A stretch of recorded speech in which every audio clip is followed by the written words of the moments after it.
Sa mabilis na pag-unlad ng makabagong teknolohiya sa buong mundo, muling nabigla ang Amerika sa pinakahuling inobasyon na inilunsad ng China.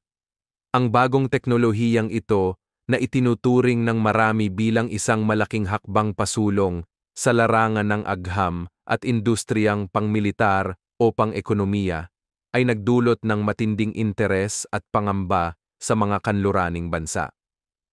Habang patuloy na pinatitibay ng China ang posisyon nito bilang isang makapangyarihang puwersa sa teknolohikal na aspeto, napipilitang pag-isipan ng Amerika ang mga bagong estratehiya upang mapanatili ang kanilang kalamangan at seguridad sa gitna ng lumalalim na kompetisyon.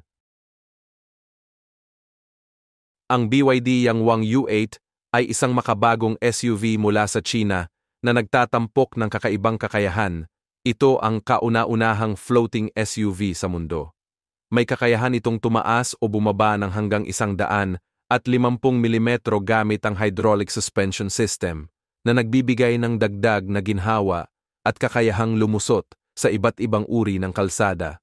Isa sa mga tampok nito ang tank turn o 306 na degree spin habang nakatigil na hindi lamang kapakipakinabang sa masikip na paradahan, kundi isa ring pambihirang palabas ng teknolohiya. May base model ito na kayang lumutang sa tubig hanggang 1 metro ang lalim, habang ang off-road variant naman ay umaabot ng 1.5 metro. Kapag dumating ang emergency gaya ng pagbaha, automatikong ina-activate ng U8 ang tinatawag na emergency floating mode, kung saan pinapatay ang makina, sinisilyuhan ang mga bintana, binubuksan ang sunroof, at pinapagana ang aircon upang mapanatili ang kaginhawaan ng mga pasahero. Kayang manatili sa ibabaw ng tubig ng hanggang 30 minuto at maglayag sa bilis na 3 kilometro kada oras. Bagaman hindi ito dinisenyo para sa kaswal na paglalakbay sa lawa, malaking tulong ito sa mga di inaasahang sakuna. Sa presyong humigit kumulang $50,000, ang BYD Yangwang U8 ay isang revolusyonaryong sasakyan na pinagsasama ang teknolohiya, kaligtasan, at versatility. Ang Shane Electric Concept Car ay isang kakaibang dalawang tanaw na electric vehicle na gawa ni Shane Chen, ang inventor ng orihinal na hoverboard. Sa unang tingin, mukha itong laruan pero huwag ka, kaya nitong magsakay ng hanggang 5 tao. Ang disenyo sa loob ay parang futuristic roller coaster, kaya talagang ibang level ang vibes. Ang mga gulong nito ay kayang mag-adjust ng kusa para manatiling balanse habang bumibilis, gamit ang smart tech na nagko-control sa center of gravity. Kahit dalawa lang ang gulong, hindi ka kakabahan dahil stable at ligtas itong gamitin, parang 4 na gulong din ang pakiramdam. Ang Shane ay hindi lang basta kotse. Isa itong sulyap sa hinaharap ng mabilis at kakaibang pagbiyahe. Ang Ihang 216S ay isang makabagong sasakyang panghimpapawid mula sa China na dinisenyo para sa urbanong transportasyon. Isa itong Autonomous Aerial Vehicle o AAV na kayang magdala ng 2 pasahero sa maikling hanggang katamtamang distansya. Sa halip na isang piloto, gumagamit ito ng automated flight system na siyang nagkokontrol ng paglipad, paglapag, at direksyon ng hindi kinakailangan ng tulong ng tao. Gamit ang 16 na electric rotor, ang Ihang 216S ay maingay lamang na bahagya kaya't akma ito sa paggamit sa mga lungsod. Ang disenyo nito ay tumutugon sa layunin ng mas ligtas, mas mabilis, at mas environment-friendly na transportasyon sa hinaharap. Bukod sa pagiging autonomo, tampok din ng Ihang 216S ang matataas na pamantayan ng kaligtasan. Kung sakaling masira ang isa sa mga rotor nito, kaya pa rin nitong ligtas na magpatuloy sa paglipad at makalapag ng maayos. May kakayahan itong lumipad ng hanggang 130 kilometro kada oras at marating ang taas na 3,000 metro. Dahil sa mga tampok nitong high-tech, ito ay tinitingnan bilang isang solusyon sa lumalalang trapiko sa mga lungsod. Hindi na malayong maging bahagi ng ating pang-araw-araw na biyahe ang mga ganitong uri ng sasakyan. isang tunay na hakbang patungo sa hinaharap ng transportasyong panghimpapawid. Ang GAC Gove ay isang makabagong lumilipad na sasakyan mula sa kumpanyang GAC sa China. Binubuo ito ng isang single-passenger capsule na nakakabit sa isang 4 na gulong na chassis. Ang natatanging disenyo nito ay nagbibigay daan para sa dual functionality. Maaaring gamitin bilang isang electric na kotse sa lupa at bilang isang drone kapag lumilipad.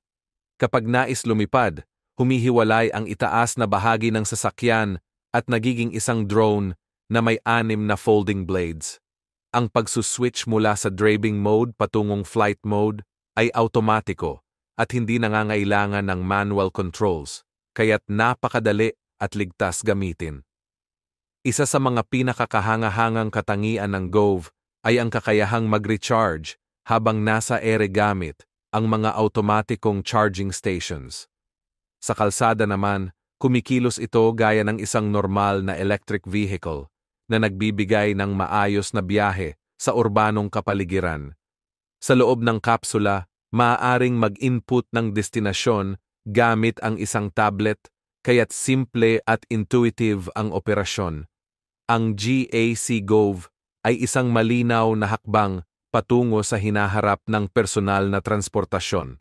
Pinagsasama ang kaginhawaan ng tradisyonal na pagmamaneho at ang kalayaan ng paglipad.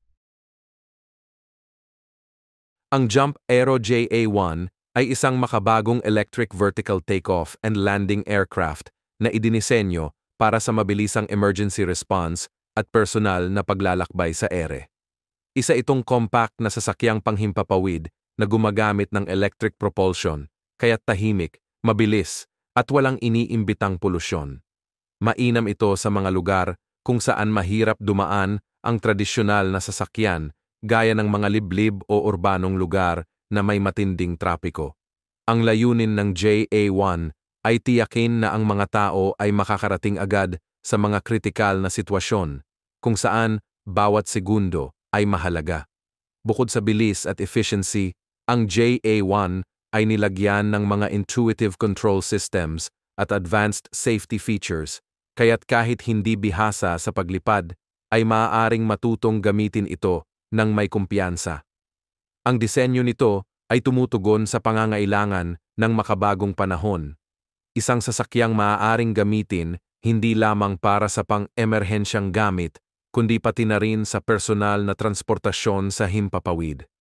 Sa pamamagitan ng JA1, unti-unti nang nagiging realidad ang ideya ng mabilis, ligtas, at environment-friendly na paglipad sa araw-araw.